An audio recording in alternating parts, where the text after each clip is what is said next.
सुना, उनकी बातों को सुना, उनके विचारों को सुना। बहुत बहुत शुक्रिया करना चाहूँगा चेयरमैन साहब का, जो इन्होंने अपना कीमती वक्त निकालकर हमारी स्टेज को तवज्जो दी। एक शेर के साथ मैं शुरू करना चाहूँगा कि मैं तो चला था अकेला ही जानी पे मंजिल, मैं तो चला था अकेला ही जानी पे मंजिल, लोग जुड़ते गए और कारवां बनता गया।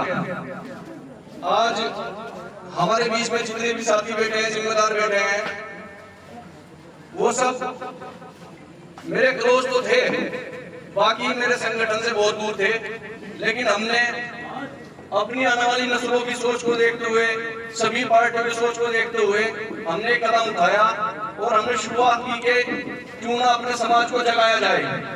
आज हमारा समाज सोया हुआ है, जागा नहीं है।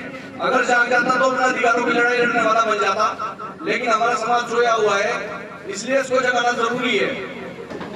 आज मुस्लिम समाज की जो स्थिति है वो दलितों से भी बदतर हो चुकी है, आप सभी को मालूम है।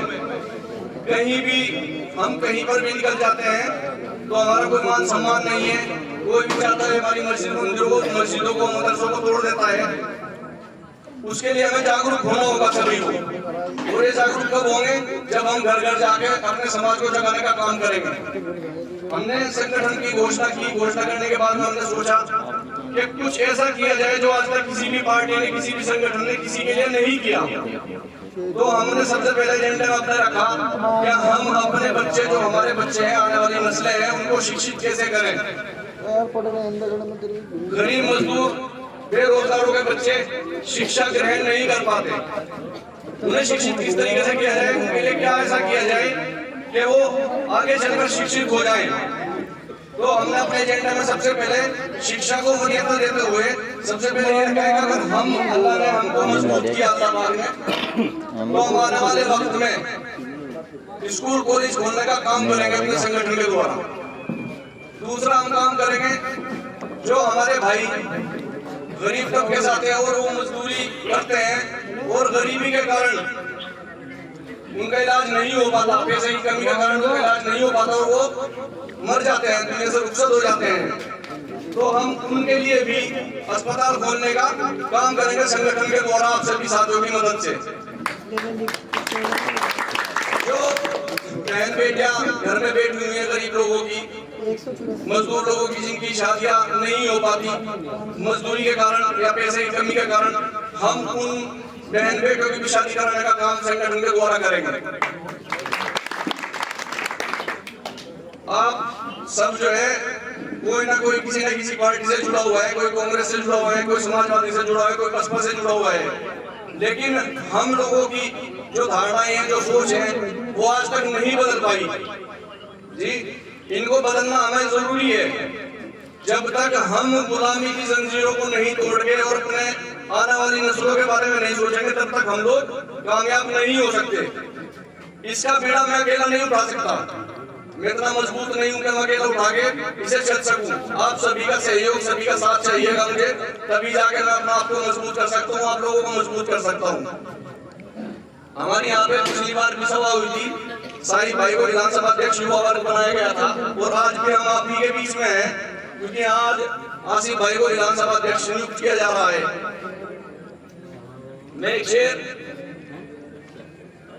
आप लोग जिस भी पार्टी में हैं उसके ऊपर थोड़ा सा रोशनी डालना चाहूंगा कि खुद को तेरी पार्टी का गुलाम कर दिया हमने, ये हमारे समाज के ऊपर है।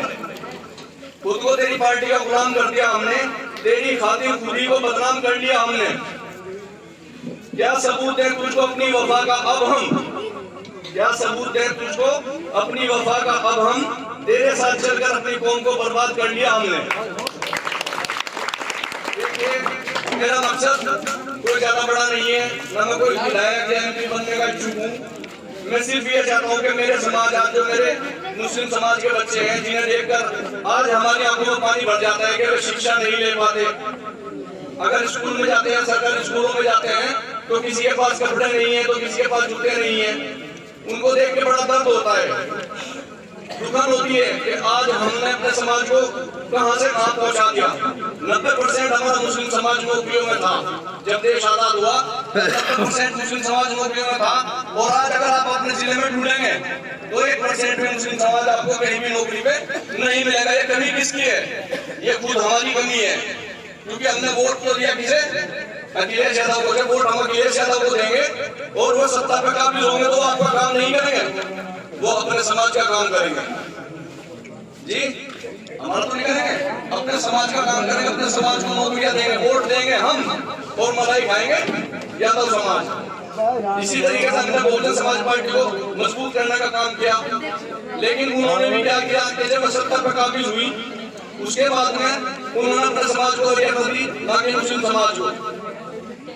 वोट हमने भी दिया और उन्होंने भी दिया, लेकिन मलाई किसने खाई? उनके समाज ने। हमारा समाज भी वहीं पे वहीं रह गया, जिस स्थिति में था आज वही है। दलित समाज को पहले आप लोगों ने देखा होगा कि दलित समाज को कभी चारपाई पे बैठा नहीं दिया जा सकता था, और आज आजादी है। किसने दिया आजादी? बहन जी ने। और हम आजादी है। आज हमारी अहमियत उन दलितों से भी बदतर हो चुकी है। जी हम लोगों को जागना होगा और अपना लीडर, अपना नेता, अपना रहबर चुनना होगा। हमने मस्जिदों में अपने इमाम बनाए, मदरसों में अपने इमाम बनाए। जी मेहनत की, मस्जिदों पे भी मेहनत की, मदरसों पे मेहनत की। आज हमारा समाज नमाजी भी है, रोजगार भी है, परहेजगार भी है, जमातें भी निकल रही है, हज उम्रा भी हो रहा है लगातार। क्यों? क्योंकि हम लोगों ने उसमें मेहनत की, अपना पैसा भी लगाया, अपना वक्त भी लगाया, अपना समय भी लगाया, लेकिन राजनीति से, सियासत से हम दूर हो गए। जब तक हम अपनी सियासत को नहीं समझेंगे और सियासत करना नहीं सीखेंगे, सियासत पर चलना नहीं सीखेंगे, तब तक हम लोग कामयाब नहीं हो सकते। तो हमें कामयाब होने के लिए किसका दामन थामना होगा? सियासत का। जिस तरीके से हमने अपने समाज को मस्जिदों में इमाम बनाया, इसी तरीके से हमें सियासत में भी अपना रहबर चुनना होगा, तभी हम लोग कामयाब हो सकते हैं। रहबर हमारा कौन है? रहबर ये नहीं है हम जिसे विधायक बना के भेज रहे हैं, जिसे एमपी बना के भेज रहे हैं, हमारे रहबर नहीं बन सकते, क्योंकि इनकी अपनी पार्टी नहीं है। जब तक इनकी अपनी पार्टी नहीं होगी तब तक रहबर नहीं हो सकते। वो वोट हमसे लेते हैं, लेकिन आप मजबूत अखिलेश के करते हैं, बहन जी के करते हैं, जयंत चौधरी के करते हैं। आप लोगों ने 9 सीटें जिताकर भेजा रालोद को, और केंद्रीय मंत्री बन के बैठ गए। कैबिनेट मंत्री कहां से? बीजेपी में। वोट किसने दिया? हमने। और फायदा कौन उठा रहा है? जयंत चौधरी। तो हम लोग जब तक सत्ता को काबिज नहीं होंगे, जब तक सत्ता पर काबिज नहीं होंगे, तब तक हमारे मसलों का हल नहीं हो सकता। हम लोगों को सत्ता पर कब्जा करना पड़ेगा।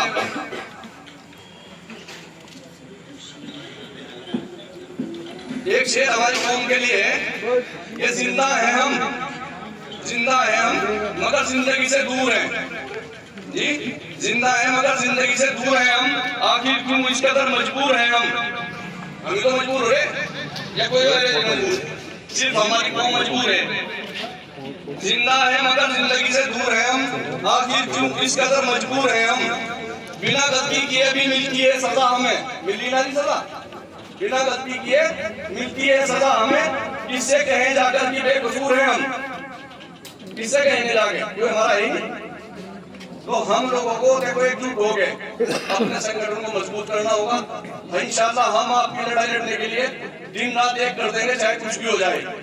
आप लोगों के बीच में रहेंगे, जिस टाइम भी, जिस वक्त भी आप लोग फोन करोगे उसी वक्त आप लोगों के बीच में रहेंगे। आप लोगों का जो भी काम होगा उससे पीछे नहीं हटेंगे। सिर्फ आपका जो है सहयोग चाहिए, आप सहयोग करें और हमारे संगठन को मजबूत करने का काम करें। मेरी कोई ज्यादा बड़ी इच्छा नहीं है कि मैं नेता बनूं, नेता आप लोग ही बन लेना, लेकिन सिर्फ अपने कौम को जगाने का काम करना। ठीक है जी। इसी के साथ में मैं आसिफ भाई को बुलाना चाहूंगा, वो आए और अपना नियुक्ति पत्र लें।